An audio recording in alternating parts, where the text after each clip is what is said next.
Hello students, आज हम बात करेंगे दिल्ली पुलिस कांस्टेबल की जो सिलेबस है, एग्ज़ाम पैटर्न है, इसके बारे में बात करेंगे। ठीक है, क्या क्या सिलेबस आता है, क्या क्या एग्ज़ाम का क्राइटेरिया होता है, क्या क्या एग्ज़ाम का पैटर्न होता है, ठीक है, और सिलेक्शन प्रोसेस क्या क्या होता है। ओके, तो ये हमारे पास 2017 की बुक है। 2017 से कुछ सिलेबस चेंज हो गया है, ठीक है, वो मैं इस वीडियो में बताऊँगी, आपको एक्सप्लेन करूँगी। ठीक है,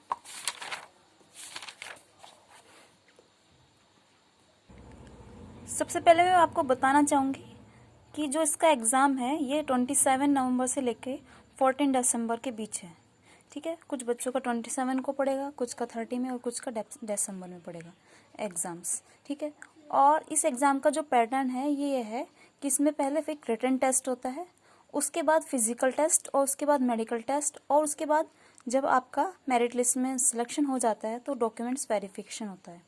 ठीक है, तो जो आपका रिटन टेस्ट होता है वो 100 मार्क्स का होता है, जिसमें से आपके नेगेटिव मार्किंग होती है। 100 क्वेश्चन होते हैं और 100 क्वेश्चन में से 100 ही मार्क्स होते हैं। ठीक है, 1 क्वेश्चन 1 मार्क्स। ओके, जो नेगेटिव मार्किंग होती है वो 0.5 मार्क्स की होती है। इट मीन्स 1 क्वेश्चन गलत होने पे 0.5 माइनस में हो जाते हैं मार्क्स। ओके, तो जो ये क्वेश्चंस आते हैं ये आते हैं आपके रीजनिंग, जीके, मैथ्स और कंप्यूटर में से। ठीक है, तो सबसे ज़्यादा बड़ा पोर्शन होता है जो इसका जीके का होता है, जो 50 मार्क्स का होता है। इसके बाद जो आपकी रीजनिंग है वो 25 मार्क्स की होती है, और मैथ्स 15 मार्क्स का, और कंप्यूटर 10 मार्क्स का। ठीक है, तो अब मैं आपको बताती हूँ कि जो रीजनिंग है उसमें कौन कौन सा सिलेबस होता है, जो न्यू सिलेबस आया है वो क्या सिलेबस है। ठीक है, सबसे पहले देखिए आपका पजल टेस्ट होता है। ठीक है, फर्स्ट क्वेश्चन टॉपिक है आपका पजल टेस्ट। फिर लॉजिक सीक्वेंस टेस्ट, आपको कोई भी नंबर्स दे देंगे, आपको उनको सीक्वेंस से करने हैं, उनके बीच में कितना कितना डिफरेंस है। फिर होता है सिटिंग अरेंजमेंट। ठीक है, एक आपको स्क्वायर में दे दिया या सर्किल में उसको बिठा दिया और उसकी बताएंगे कि उनसे क्वेश्चन आते हैं। ठीक है, एक ही अरेंजमेंट्स में 4-5 क्वेश्चंस आते हैं सिटिंग अरेंजमेंट के।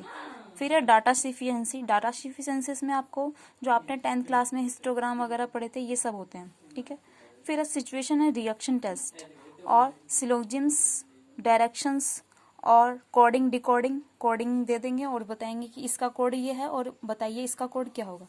ओके, फिर arithmetics, number and alphabet series. ठीक है, अल्फ़ाबेट्स में दे देंगे कि इसके बीच में इतना डिफरेंस है, बताइए इसके बाद कौन सा नंबर्स आएगा। फिर blood relation, mathematicals operations, Venn diagrams, और इंसर्ट एंड मिसिंग कैरेक्टर्स। ठीक है, कोई नंबर दे देंगे वहाँ पर मिस हो रहा है तो आपको उसको फील करना होता है। Clock and calendar. क्लॉक और कैलेंडर में कि कोई डेट दे देंगे आपको, सपोज दे दिया 15 अगस्त 1947 को कौन सा डे था। ठीक है, या क्लॉक में दे दिया कि 2:35 हो रहे हैं तो उनके बीच में एंगल्स कितना बन रहा है। ठीक है, और डायरेक्शन दे दी कि अगर एक पर्सन इधर जा रहा है, नॉर्थ में जा रहा है, फिर साउथ में जा रहा है, तो वो कौन सी डायरेक्शन में पहुंचा। ठीक है, इस तरह से घुमा फिरा के क्वेश्चंस को दे देंगे। फिर नेक्स्ट टॉपिक है सीक्वेंटिकल आउटपुट। ठीक है, कि उसको सीक्वेंस से किया और जो स्टेप आए वो कितने स्टेप आते हैं। फिर नंबर सीरीज है। इसके बाद एजिलिबिलिटी टेस्ट। ठीक है, एनोलॉजी, अर्शेंसन्स एंड रिएक्शन रीजंस। ठीक है, जो होते हैं कथन और निष्कर्षण जो निकलता है। ठीक है, फिर नेक्स्ट है मशीन इनपुट्स और इनक्वलिटीज क्लासिफिकेशंस। ओके, तो ये तो था आपका रीजनिंग पोर्शंस। इसके बाद चलते हैं जीएस में। जीएस में सबसे बड़ा पोर्शंस आता है आपका, 50 मार्क्स का होता है ये।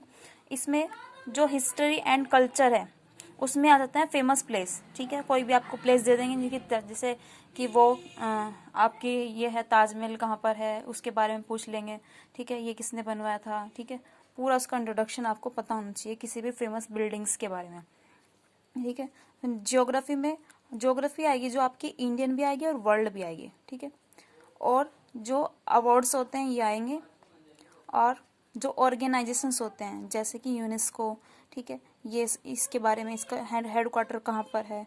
ये जो ऑर्गेनाइजेशंस आएंगे ये वर्ल्ड से भी आएंगे और इंडिया से भी आएंगे। करंट अफेयर आएगा आपका। करंट अफेयर जैसे आपका 27 नवंबर को है तो आपके 2 महीने से पहले आप करंट अफेयर छोड़ दीजिए, और जैसे जनवरी से लेके सितंबर तक की करंट अफेयर, कम से कम 6-7 मंथ्स की करंट अफेयर होनी चाहिए। ओके।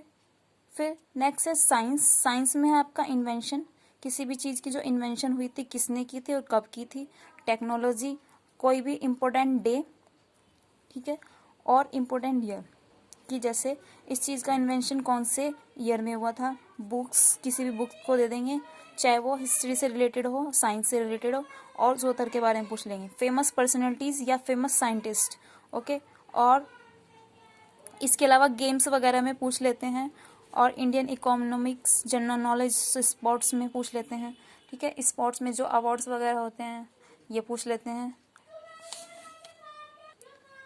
इसके बाद मैथ का पोर्शन देखिए। मैथ्स का जो टेस्ट होता है ये 15 मार्क्स का होता है, और जो ये पूरा टेस्ट होता है ये आपका 1.5 घंटे का होता है, मतलब 90 मिनट्स का होता है, ओके।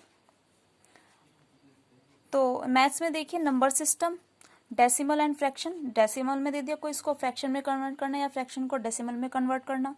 इसके बाद fundamental arithmetic operations, stock and share, logs में क्वेश्चन दे दिए। पार्टनरशिप, ठीक है, कि इतना पार्ट उसका है इतना पार्ट उसका है। रेशो में दे दिया कोई चीज़ कि 2:3 है उसका पार्ट है दोनों का, तो उसको डिवाइड कर देंगे तो उसके बाद कितना पार्टनरशिप बचा। फिर आपने 10th क्लास में ट्रिग्नोमेट्री पढ़ी है, एक चैप्टर है ट्रिग्नोमेट्री का, वो आएगा, ठीक है। उससे जो साइन कॉस थीटा के वो दे दिए, उनमें रेशो दे दिया, या उसमें जो रिलेशंस है, ठीक है, ट्रिग्नोमेट्री फंक्शंस उनके रिलेशंस हैं, ये सब आ जाते हैं। परम्यूटेशन एंड कॉम्बिनेशन, ठीक है, ये भी आपका 10th का टॉपिक है, कॉमर्स में भी है, 11th में। और अलजेब्रास के बाद फिर बैंकर डिस्काउंट, चेन रूल, और स्टेटिकल चार्ट, जो हिस्टोग्राफ, पाई चार्ट, ये सब होते हैं। इसके बाद बोट एंड स्टीम, एक बोट की जो स्पीड है इतनी चल रही है वो, और स्टीम कितनी है वो, अगर वो स्टीम की डायरेक्शन में चल रही है या बोट की डायरेक्शन, बोट उससे अपोजिट डायरेक्शन में चल रही है, तो उसकी जो स्पीड है वो क्या हो जाएगी, ठीक है। फिर height and distance, 9th chapter है ये आपका 10th में, ट्रिग्नोमेट्री के जस्ट बाद, ठीक है। इसमें किसी भी चीज़ की, जैसे बिल्डिंग की हाइट पूछ लेंगे, या कोई सीढ़ी लगी हुई है, ठीक है, उसकी हाइट पूछ लेंगे, ओके। फिर एचसीएफ और एलसीएम, 2 नंबर या 2 से ज़्यादा नंबर का एचसीएफ या एलसीएम, किसी भी चीज़ का एरिया, ट्रायंगल या सर्कल या स्फेयर के बारे में, एज, ठीक है, फादर की एज इतनी है, डॉटर की एज उससे 5 साल बाद इतना गुना हो जाएगी, तो दोनों की एज बताइए। फिर पाइप्स, या ये कह सकते हैं सिलेंडर, ओके। फिर प्रॉब्लम ऑफ ट्रेन्स इतनी टाइम से आ रही है, तो उसका जो राइट टाइम है वो क्या है। वैसे ये रीजनिंग में भी आता है ये वाला टॉपिक्स आपका, पॉलीगॉन्स, और ये आ गया आपका average, ratio and proportional, percentage, profit, loss and discount, simple interest and compound interest, time and work, distance, ठीक है। मेंसुरेशन में आपका सर्किल, क्यूब, क्यूबॉइड, सिलेंडर, कौन, ठीक है, ये सब आते हैं। फिर इसके बाद कंप्यूटर वाला पोर्शन है, सबसे छोटा पोर्शन है, 10 मार्क्स का आता है ये।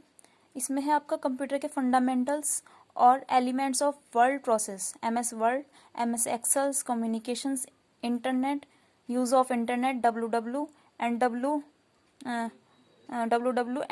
Web browser, website, web browser software, और उसके फंक्शंस और फॉर्मूलेज, ठीक है।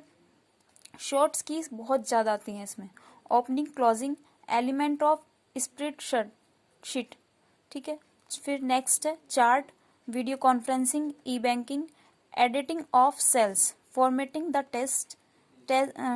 Text and its presentation features, belongs, basis and emails, sending और रिसीविंग ईमेल और their features, their functions, text creation, search engines, URL, HTTP, FTP, W and और process basis, okay.